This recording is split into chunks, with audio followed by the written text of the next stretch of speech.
¿En qué consiste la semiósfera? Es una metáfora, digamos, utiliza Lotman. Vamos a usar estas dos palabras. Él, digamos, utiliza una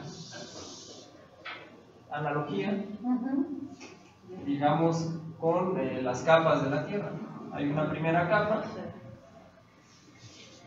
que cubre todo y es la atmósfera, ¿no? Hay una segunda capa y digamos es una capa en donde están todos los cuerpos rocosos, etc. Es la geósfera. Después hay otra capa en donde está la vida, la biosfera, ¿no? Hasta aquí digamos que lo retoma como de la geología, ¿no? De la geografía. Y él va a introducir esto, digamos, en su metáfora, con otra capa, que es la capa propiamente de la cultura. Y le va a llamar semio de signo, ¿no? Como una capa en donde se encuentran signos que envuelven espacios, lugares. ¿Vale? Ok. Ahora bien, empieza a hablar de la semiósfera con distintas características, ¿no? ¿Qué características tiene la semiósfera? Uno, no es una semiósfera. Son semiósferas.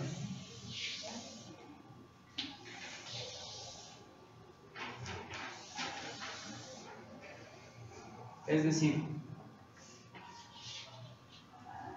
las semiósferas son, digámoslo, contenedores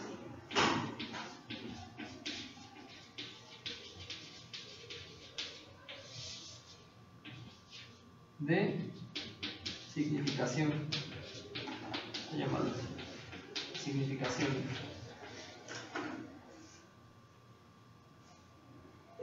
La semiósfera va a necesitar en estos contenedores de significaciones, vamos a hacer, o bueno, lo que hace Lotman es compararlos con un texto. Hagan de cuenta que cada semiósfera se puede entender como un texto. Y contiene textos, ¿no? Textos de texto. Exacto, un texto que contiene textos. Exacto. Y los textos conforman el texto. Tejido, idea de textura, no de texto solamente tejido. ¿Se acuerdan? Entonces, desde esta visión sería un entramado de significación. Exacto.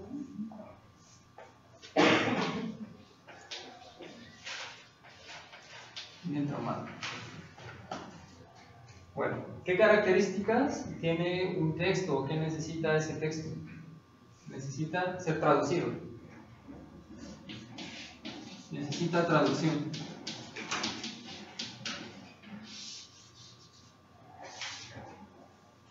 Es decir, esta semiósfera de aquí es, vamos a ponerle semiósfera A, es distinta a la semiósfera B, a la semiósfera C y a la semiósfera D. Y entre ellas no se entienden porque, digamos, que la decodificación de los signos es diferente. Algo tan complejo, sencillo como el idioma. Sí. Entonces, perdón, les puse el ejemplo a ver para que se entienda, porque pues, vamos a ir justo a toda la misma. Lo que sucedió, por ejemplo, yo puse A y B, lo que va a suceder, entonces se puede explicar. El A, que era el mundo prehispánico, la semiósfera, con sus propios textos, y vienen los españoles, que es la semiósfera B, y esta noción justamente de frontera y estos mecanismos de la cultura. Ahorita, bueno, a propósito de la exposición que dieron mis compañeros, lo que podríamos hacer ahorita es irlo aterrizando, por ejemplo, un estudio comparativo, vamos a ponerlo así, entre Grecia y la modernidad, para ir como aterrizando todo esto que es un abstracto. Bueno, a ver, termino. Después, digamos, hay una labor de traducción, ¿no? O sea, las semiósferas no se entienden entre sí. ¿Quién traduce, digamos, una semiósfera de una semiósfera a otra? O sea, digamos que en un punto hay alguien, vamos a ponerlo aquí, que es el encargado de traducir a B para A y a A para B. Este del medio se llama agente de frontera.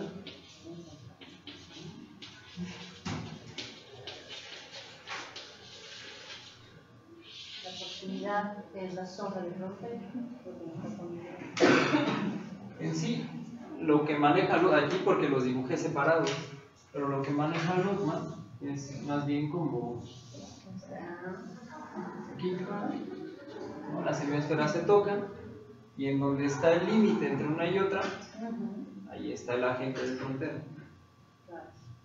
El agente de frontera va a hacer que los signos de A vayan a B y los de B a A, y haya dinamicidad en la semiósfera, o sea que los signos estén en circulación, y digamos haya circulación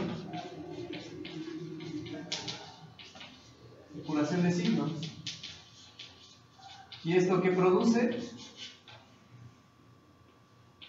Cultura. Dinamizan la cultura.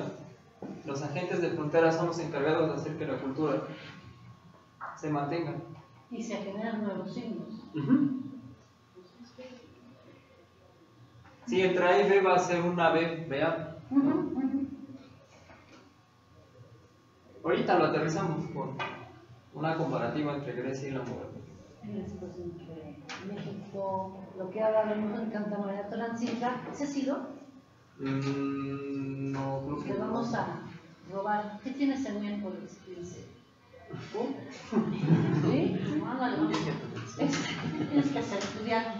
Vente, vámonos, ahorita. No, es justamente Santa María Tonancintla, no así de rápido. Qué bueno que lo vas a aterrizar ahorita con eso, pero justamente en Santa María Tonancintla vamos a ver lo que se llama barroco totalmente mestizo. ¿Por qué? Porque vamos a ver querubines y ángeles y representaciones que no están en ninguna otra parte del mundo, ni en el barroco español, ni en el plateresco, porque en donde vemos querubines que están ofreciendo mangos, sandías, piñas. ¿Sí? Y son unos ángeles saltones, unos ángeles morenos, unos ángeles con las chapas, ¿sí me explico? Y justamente, ¿por qué? Porque estos agentes de traducción son los indígenas, diciendo, bueno, ya estamos siendo evangelizados, ya me están metiendo esta idea de la cristiandad, pero por otro lado yo sigo teniendo otra serie de ideas que son de mis ancestros y además mi propia cosmovisión de lo que soy. Sí. Esto justo la moralidad, pero no nos van a correr, ¿verdad?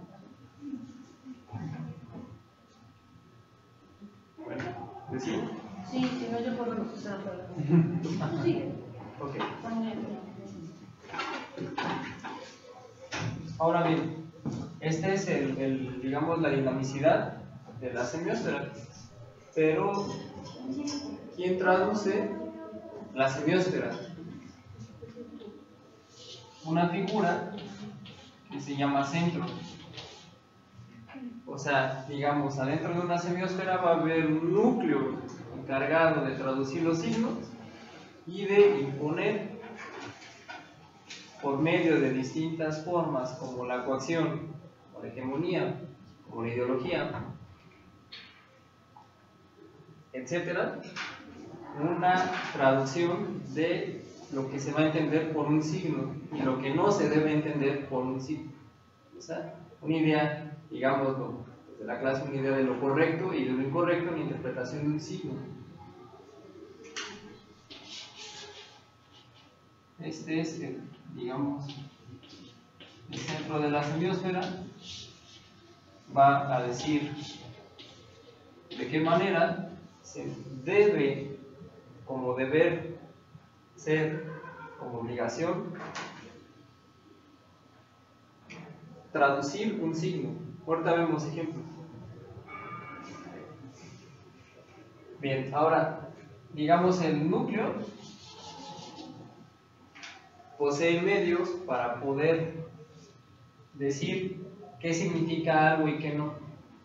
Posee los medios de comunicación, los medios de representación, los medios económicos, tiene el poder para poder difundir lo que un signo es y lo que un signo no es. Por ejemplo, bueno, ahorita lo vamos viendo. ¿Qué significa trabajar en esta sociedad? Por ejemplo, ¿qué es? ¿Por qué decir o qué diferencia hay entre el indio, el negro y el moreno, y el güerito? Ya nos va haciendo clic, ¿no? ¿Por qué? Porque esta labor de imposición del signo, digamos de la decodificación del signo, ya la traemos. Así nos insertan en las sociedades y así la reproducimos y nosotros terminamos reproduciendo las ideas del centro. Digamos que pensamos como ese centro, aunque no tengamos los medios y el poder del centro mismo, ¿no? Ok. Entonces fíjense la diferencia entre el centro, que digamos es el que conserva,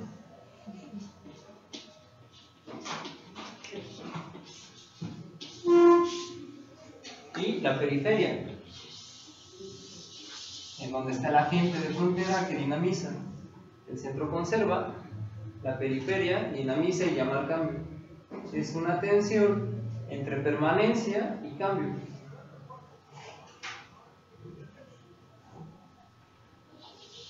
Generalmente lo que pasa en las periferias, digamos que hay más semiósferas, es que los signos no se entienden y tienen sus propias formas de significación que son alternativas y que son generalmente como intoleradas por el centro.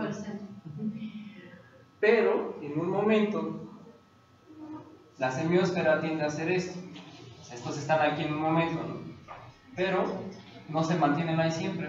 En un momento estos van a relevar al centro y lo que era alternativo va a pasar a ser lo dominante y se va a dinamizar. Y entonces cuando este pase para acá va a surgir otro. Perdón. Fíjate, a ver si. A ver lo que sucede en el gráfico. Tenemos esta zona de poder y consta, que nunca lo dijo así Lodman tal cual, pero es un sistema modelizante. Ojo. Y aunque tampoco lo dijo Lodman, era políticamente correcto para que no lo fueran a... Claro. ¿Sí? Estaba en Rusia, cuando recordemos. Él no se fue a ir al capital, pero hay una lucha de clases. ¿Se lo explicó? Y él, de alguna manera, el centro es el poder hegemónico. Entonces, por ejemplo, vamos a hablar del graffiti. ¿Cómo es que el graffiti va a surgir como una expresión propia del hip hop que va a surgir en Nueva York, en las periferias, literal, ¿sí? De Nueva York, en el Bronx? Llegó un momento en que era algo alternativo, era algo concentratario y de alguna manera era algo que iba en contra de esto. ¿Y qué pasa ahora? No, hombre, ya está, no pasa de para acá, mijo, o si eres grafitero, mira, ya está, te vamos a dar espacios. Es decir, todo esta que era la contracultura y demás, la absorbo, pero eso es lo que va a dar la dinamización de la cultura, lo que está diciendo Luis Enrique. Pero eso es importante para nosotros, ¿por qué? Porque nuevamente tenemos que reflexionar en estos, quiénes son los que generan estas codificaciones. Exactamente. ¿Sí? Sí, ahí ya estoy mezclando. Digamos. Justo. Estoy metiendo ya como a Foucault. Sí, no es que está bien. ¿No? O sea, digamos que también los signos están ligados al poder. O sea, sí hay traducción, pero también hay una propiedad del signo. Y digamos, hay quien transmite el signo. El signo no es inocente. Decir feo y bello no es inocente. Decir guapo y bonita no es inocente. Pasa el bonito tampoco así. Ok. Voy a llevar estas ideas a dos polaridades o a dos ejemplos concretos con lo que estaba viendo. ¿Tienen alguna duda o más o menos se va entendiendo? Se va entendiendo eso. Ok. ¿Lo puedo borrar? Sí.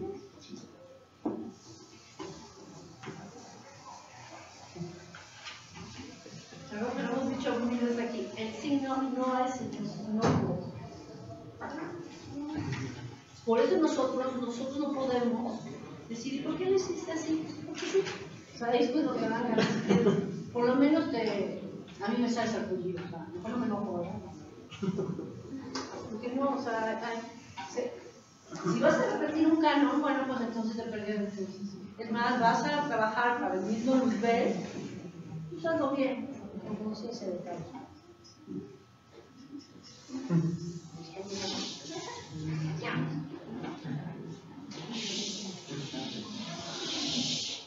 Ok.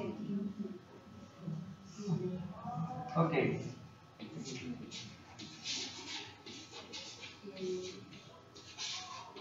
Grecia y la modernidad.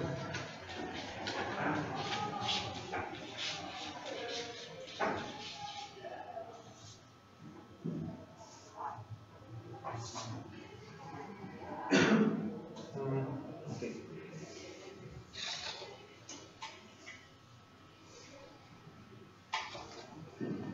¿Por dónde empezar? Por ejemplo, ¿no? La homosexualidad. Ahí nos ayuda Foucault. Ok, en la misma exposición, ¿no? Digamos, hablaba de pederastía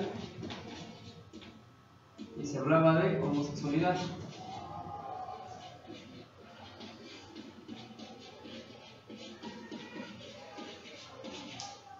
Bueno, la misma palabra ya está decodificada desde la modernidad. Michel Foucault dice que la palabra homosexualidad es una forma discursiva, digamos, de representar en que una persona de un sexo tiene relaciones sexuales con una persona del mismo sexo. ¿Qué diferencia hay entre decir una persona del mismo sexo tiene relaciones con otra persona del mismo sexo a decir homosexual? Hay un salto. Porque la misma palabra homosexualidad ya tiene una carga. Y esta carga la dio la modernidad. ¿Quién? De quien menos sospechamos. De quien generalmente le cedemos todo. La ciencia. La homosexualidad es una condición biológica, una condición, digamos, ya donde necesita ser curada, necesita ser salvada, ¿no? O sea, igual no soy religioso, necesita ser curada, es una enfermedad, ¿no? En la psicología, en la psiquiatría también, se utiliza un manual que es el manual DSM-4, bueno, el DSM y hay varias versiones. En el DSM-4, que es el ya, hace dos versiones, la homosexualidad era una enfermedad.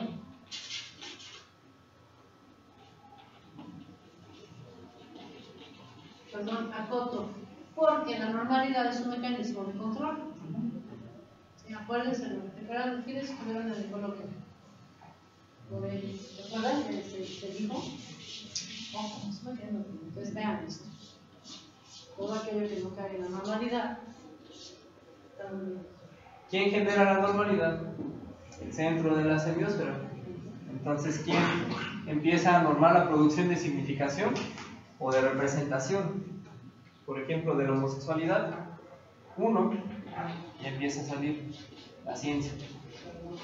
Pero, ¿quiénes dijimos que son los que están en la punta? ¿Quiénes son los que están en la punta hegemónica del poder? ¿Es clero? ¿Estado? ¿Qué es eso? Muy bien. Acá la diferencia. Las semiósferas necesitan, digamos, en este centro, de una cosmovisión, vamos a ponerlo así.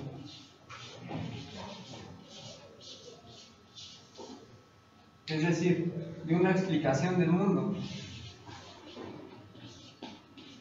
y de la vida.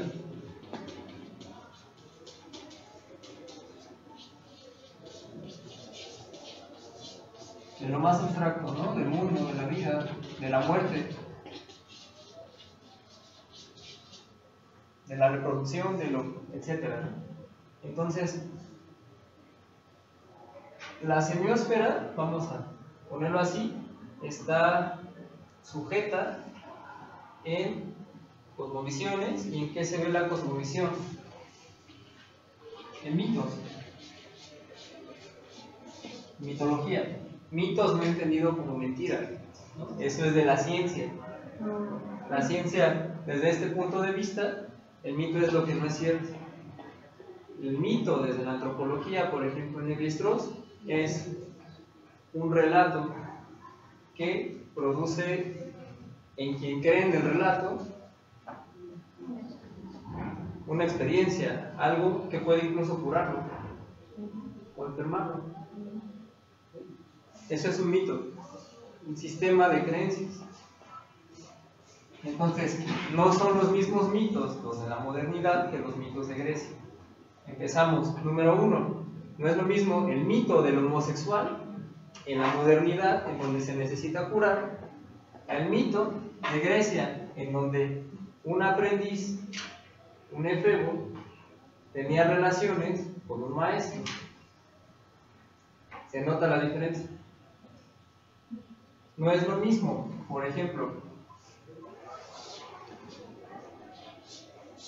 la pederastía es un concepto que empieza a ser sancionada, o digamos ya tajantemente, en el año 1100, alrededor del 1100,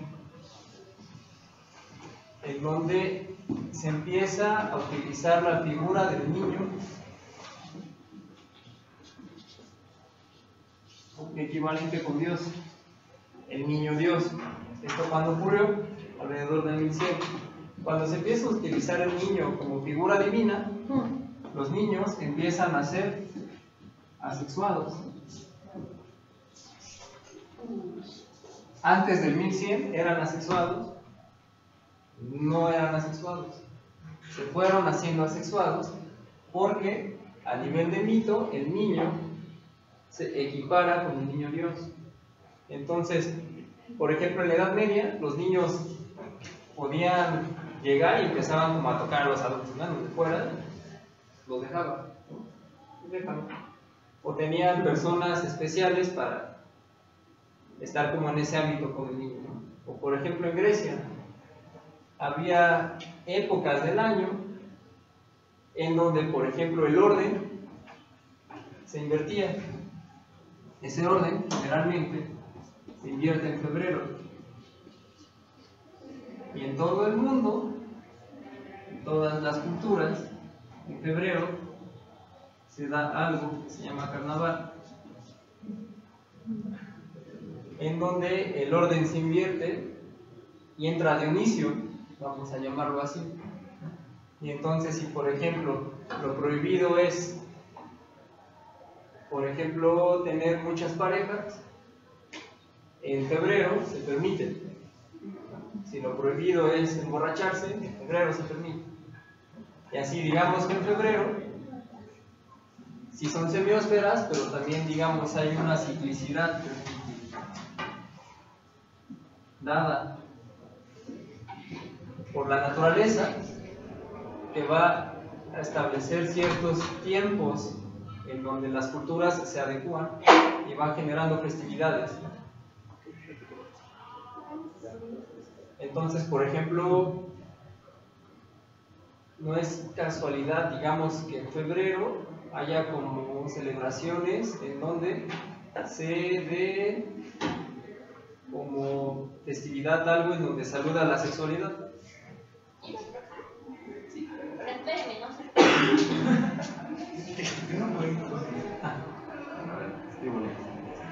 casualidad que entonces cae en febrero, el 14 de febrero, ¿no? Y dices, vale, acá eran las fiestas de Dionisio.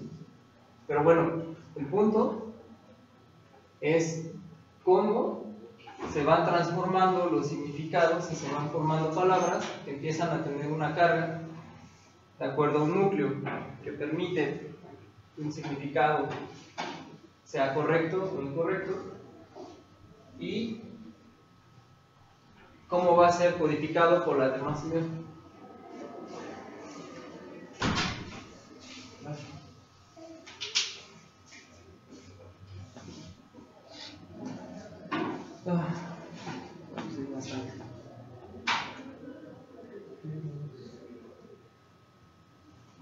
Ok, por ejemplo, ¿qué pasa? Vamos a poner, a aterrizarlo.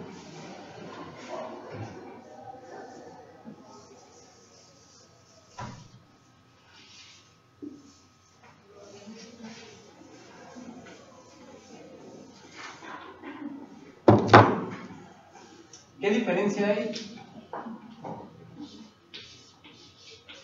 digamos, entre esta semiósfera y esta semiósfera en la idea de cuerpo? Digamos, en el ideal de belleza del cuerpo. Ok. La ciencia vamos a verla como un mito, como un relato del mundo. Y aquí vamos a poner, por ejemplo, en la mitología griega vamos a poner el panteón griego. Vamos a poner los 10.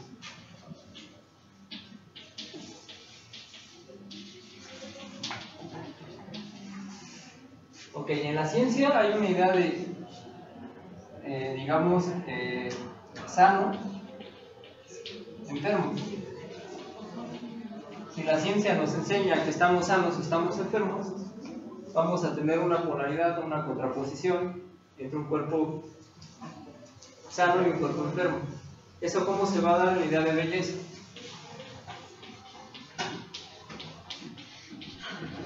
¿Qué cuerpo va a ser bello?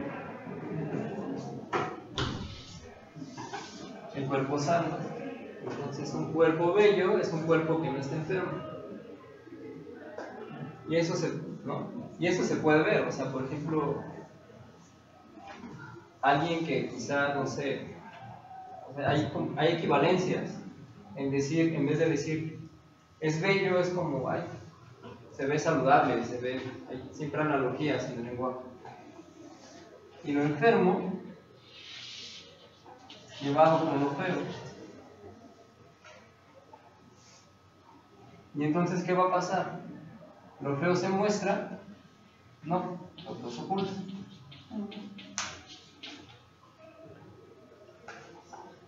Y lo bello, la modernidad, se disimula, vamos a ponerlo porque tampoco es un mostrar. Perdón, incluso en la modernidad, muchas de las estatuas, cuando hablamos de modernidad, estamos hablando, la modernidad es este periodo histórico, incluso muchos historiadores no se han puesto totalmente de acuerdo si es una cuestión económica o un periodo sociohistórico, en fin, pero va a empezar y se va a caracterizar por este cambio de paradigma y que se va a dar en 1789 con ideas de la ilustración, de todo lo científico, etc. Pero junto con esto va a ser curioso y va a ser paradójico, no sé si estoy de acuerdo en esto, Luis Enrique, que es paradójico que justo con las ideas de la ilustración a partir de la Revolución Francesa va a surgir también una serie de tabúes donde la ciencia misma va a imponer, ¿sí? Y va a ser más que nunca castrante.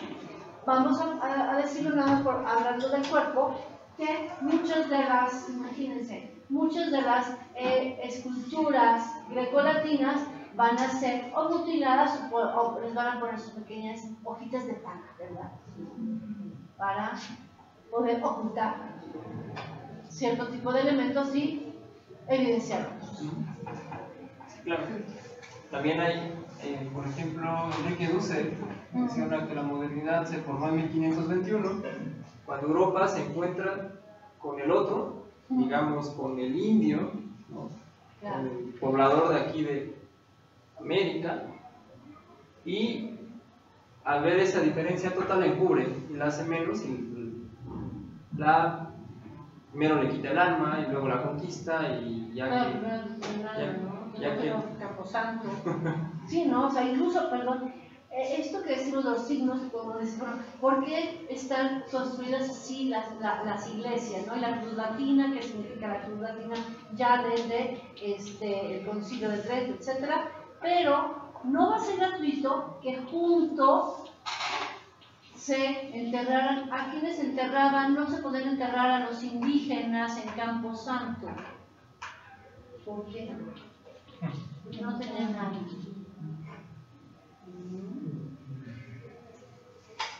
Y algo también que va a ser muy importante aquí es que en el libro, justamente también de Yuri Loma, se llama Explosión de las culturas. Justo él dice que, bueno, siempre va a haber una cultura que va a imponer sus signos, lo que te estoy diciendo, justo en otro. No le conviene, claro. Sí, las semiósferas no son proporcionales, digamos, podemos pensar una semiósfera así o cuál va a terminar traduciendo a cuál. Está esta. Sí.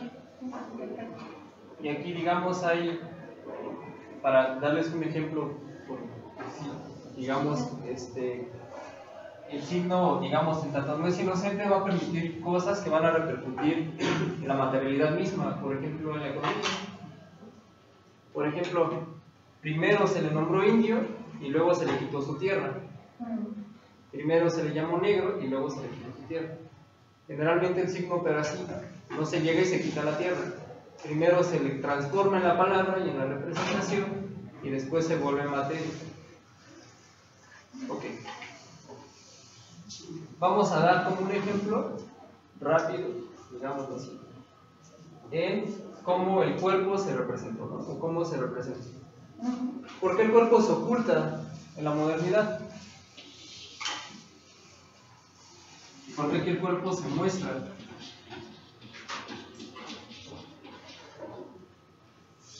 Hay un autor que se llama John Boswell, está también, por ejemplo, Juan Carlos Hernández Meijuelo, que decía que los griegos no iban vestidos, iban desnudos, mostraban su cuerpo, hasta los, ¿no? O sea, el choque de semiósferas, Claro.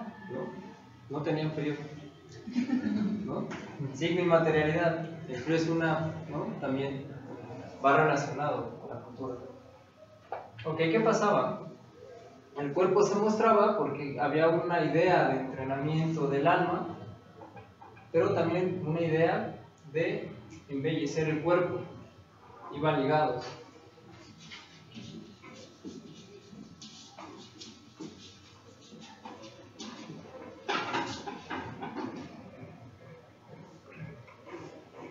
A diferencia de la modernidad, ¿qué sucede? Bueno, en este núcleo está la ciencia, pero también está en ese momento, digamos, la institución religiosa.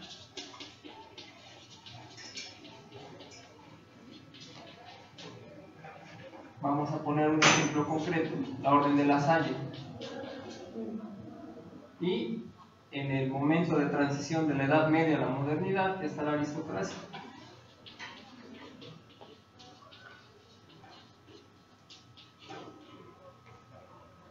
¿Qué empieza a pasar, por ejemplo, de la Edad Media a este periodo? El cuerpo, aquí se mostraba, digamos, vamos a dar un ejemplo concreto, ¿no? Es un caso de estudio que, digamos, tengo yo revisado un poco. Es, por ejemplo, cómo se defecaba antes de la modernidad y cómo se defeca en la modernidad. No siempre hemos ido al baño a sentarnos al retrete y a defecar y orinar. Ni los reyes, fíjense, ni los señores feudales. ¿No? O sea, ya lo tenemos tan internalizado que creemos que es normal y quien no lo hace así está loco, está enfermo, se ve feo. Sí, además no, ya está normal, perdón, Foucault, como lo trae esta colación, porque Foucault es muy interesante. Foucault habla de este mecanismo de los manicomios y la locura como una forma de exclusión. No es normal. Empieza a haber un ocultamiento del cuerpo, porque, digamos, hay una transformación paulatina. Digamos, por ejemplo, en Roma, ¿qué pasaba? Había unos baños, vamos a llamarlo así, pero es praxis.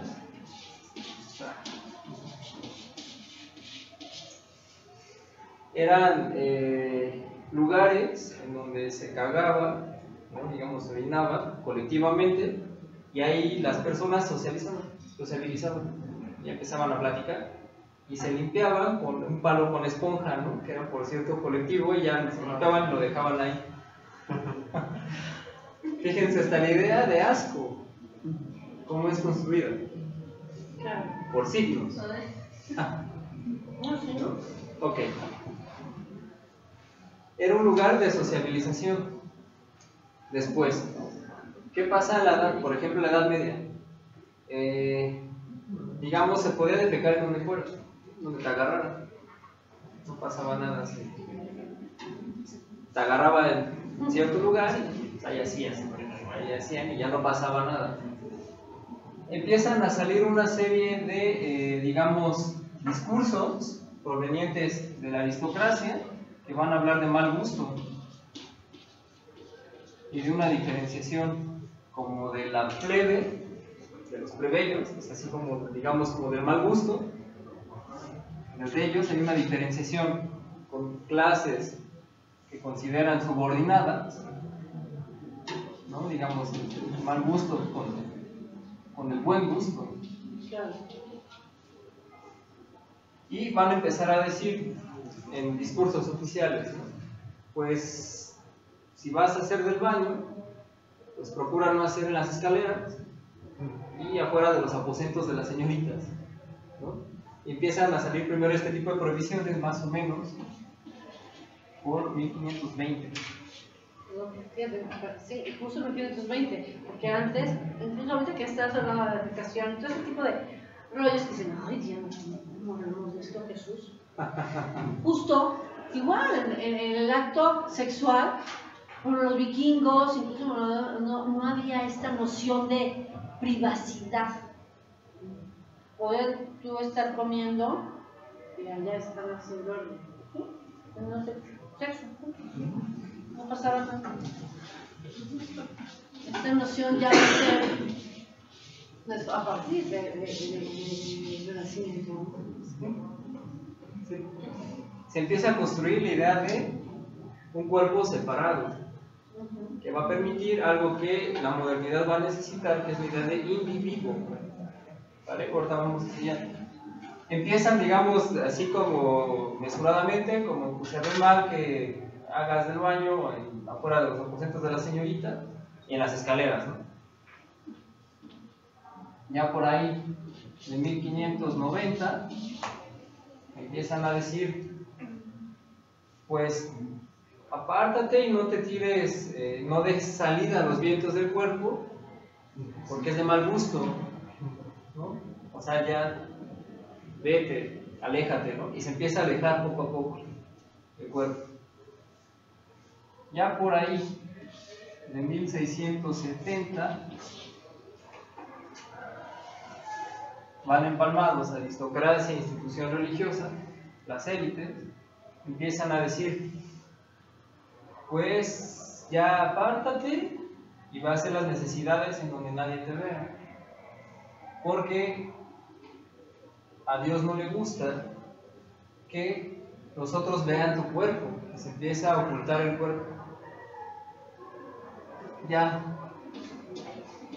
por 1740, más o menos, empiezan a decir, bueno, haz tus necesidades, pero ni tú mismo veas tus partes del cuerpo y tócalas lo menos posible solo para hacer tus necesidades. Hay una paulatinidad, hay un proceso de prohibición que se va viendo con el paso del tiempo, y en 1760 más o menos, 70, así, se inventa el retrete.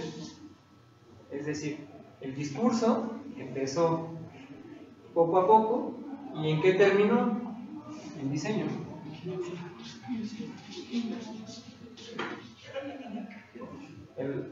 La prohibición se volvió materialidad, se volvió objeto, se volvió diseño. En ese sentido, hay una relación entre signos y materialidad.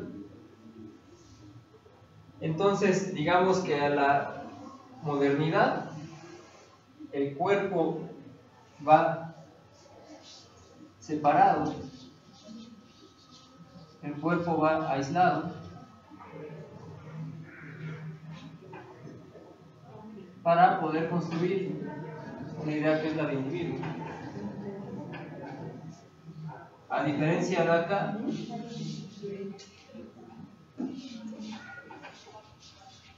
por ejemplo, que es un cuerpo colectivo, donde hay amantes, donde hay efebos, donde está eros, etc. Entonces, pues, no.